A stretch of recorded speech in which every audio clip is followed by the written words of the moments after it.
Hari Om. At the outset, let me quote a gem from our Param Guru, Swami Tapolji Maharaj. I quote, "By the grace of God, an aspirant comes in contact with a Guru who is established in Brahman, and through the grace of the Guru, he learns the secrets and puts them into practice." Unquote. The simple meaning of the word sadhana is being alert, or you may say, Savadhani ka naam sadhana hai.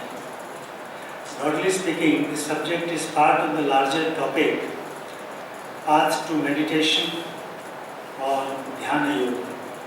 Sadhana is the means for achieving our goal of self-realization. It is a journey from the finite to the infinite. And knowledge or jnanam will take place only through sadhana. That is sadhana chatushtaya.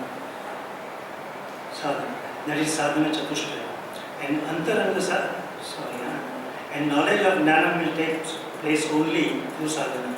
Sadhanas are mainly categorized as bahiranga sadhana, that is sadhana chatushtaya, and antaranga sadhana, that is shravana, manana, and nididhyasana. However, there is a third angle to it, and that is sakshat sadhana. In any sadhana, what is required is not the length of time, but the depth and intensity of the effort. One has to fix one's mind well. The seeker's mind must be pure, concentrated, and subtle. That is Shuddha, Ekadra, and Sukshma respectively. Now, let us examine these three sadhanas in some detail. Bahiranga sadhana. This form of sadhana is related to the Karma Kanda, the earlier portion of the Vedas. It prepares the sadhaka for the next forms of sadhana and is named as the sadhana chatushtaya. It has 4 main sections, with the third one having 6 subsections.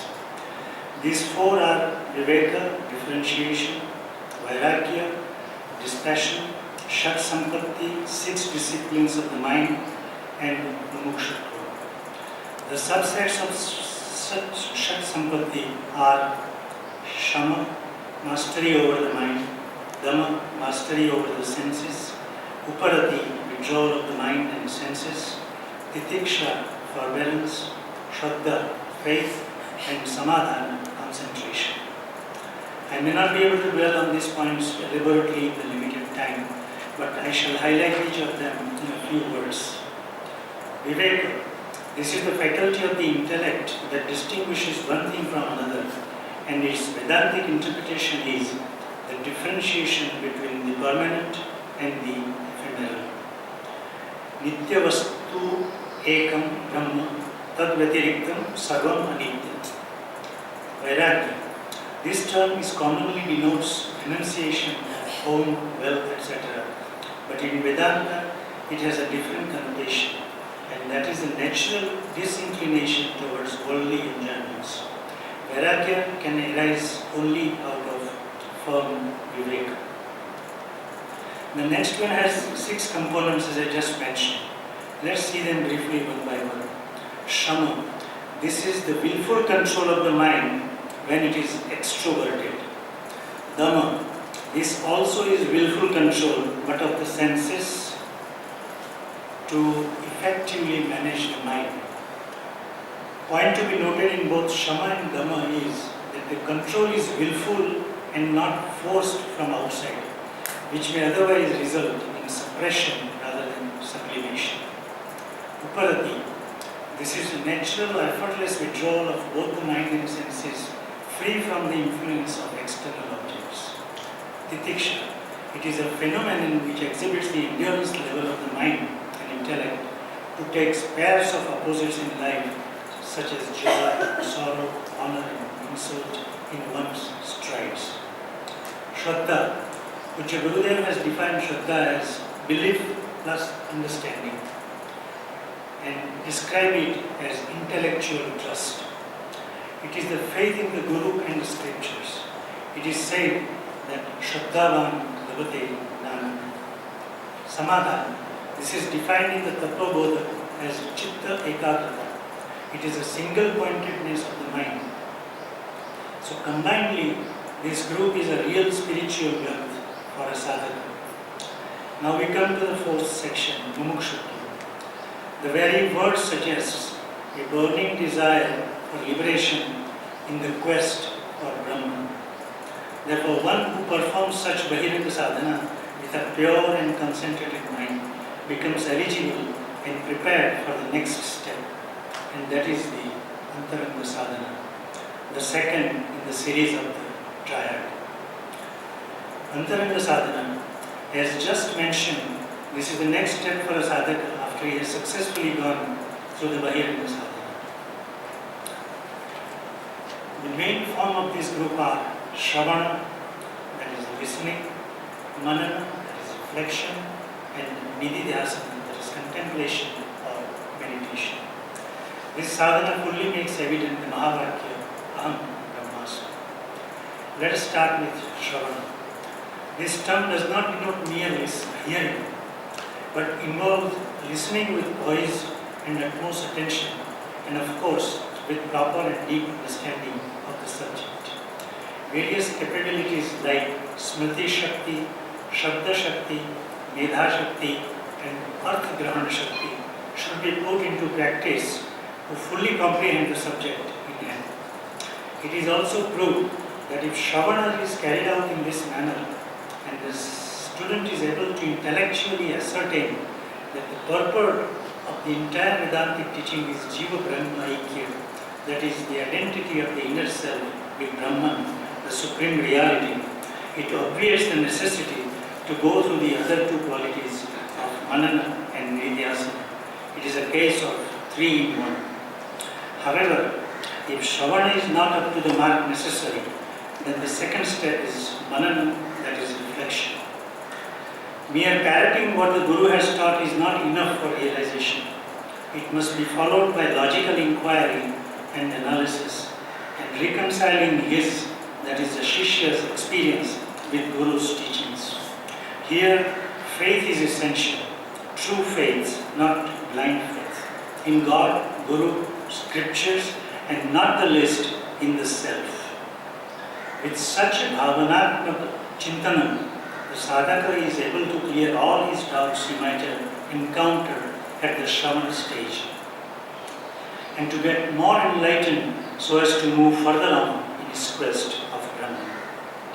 Next stage is that of Nididhyasana, which literally means meditation.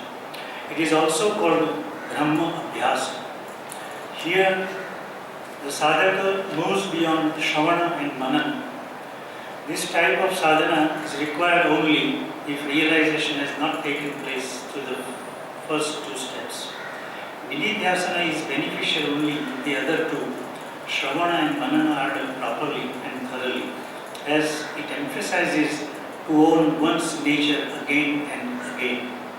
It is a practice by which we remove the habitual error of thinking of ourselves to be finite and begin to consider ourselves as the infinite self.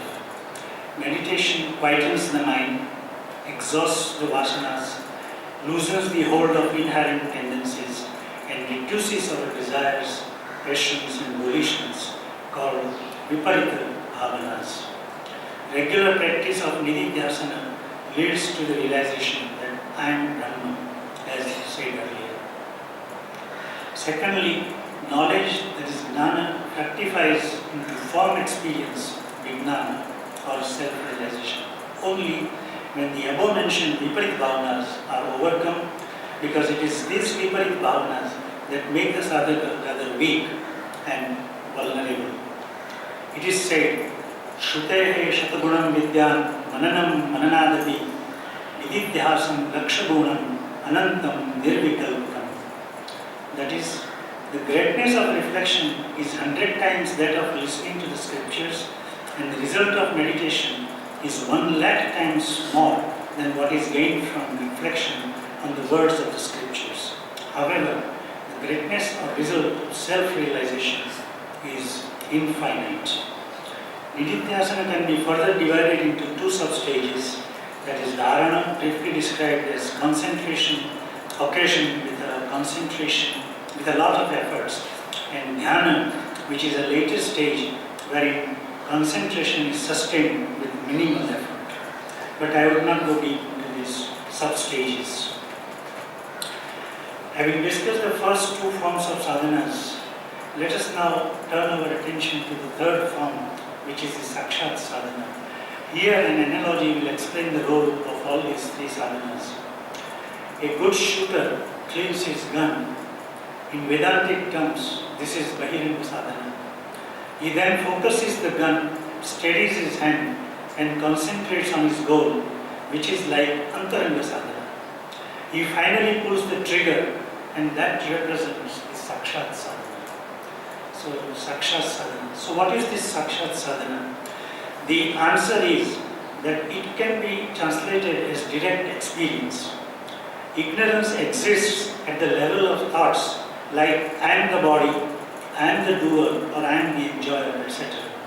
Here body, sharira, doer, karta, and enjoyer, bhokta are thoughts of ignorance. Such thoughts can only be removed by mature thoughts of knowledge, which is known as paripakva akhandakara bhakti. For example, I am not the body, I am not the doer, or I am not the enjoyer, etc. This calls for a well-prepared mind.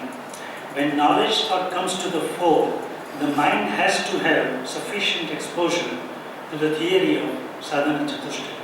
And this can only be accomplished by one's own efforts, blessed by the grace of God and the Guru. When the knowledge thought is successful in removing the ignorance thought, it disappears to reveal the self and truth. This outcome is realization, self-knowledge, or liberation, whatever you may prefer to call. Realization is then considered to be spontaneous, effortless, and immediate. Once ignorance is thus removed, it never comes back, like the bullet once fired from the gun, as mentioned earlier. This entire concept comes under the ambit of sakshat sadhana, which is I am Brahman, Aham Brahmasmi. Mind, intellect, equipment gets purified, and we directly come to experience the supreme state of pure consciousness. In short, this understanding of the roles and limitations of each sadhana is necessary if a mumukshu is to design his life intelligently for the attainment of Brahma Jnana. Due to constraint of time, I will not go into the details of the publications from where I have drawn the material for this presentation. Suffice it to say that mainly it is drawn from Chinmaya publications, notes taken at various camps I attended, and from various course material. Dhanyavad.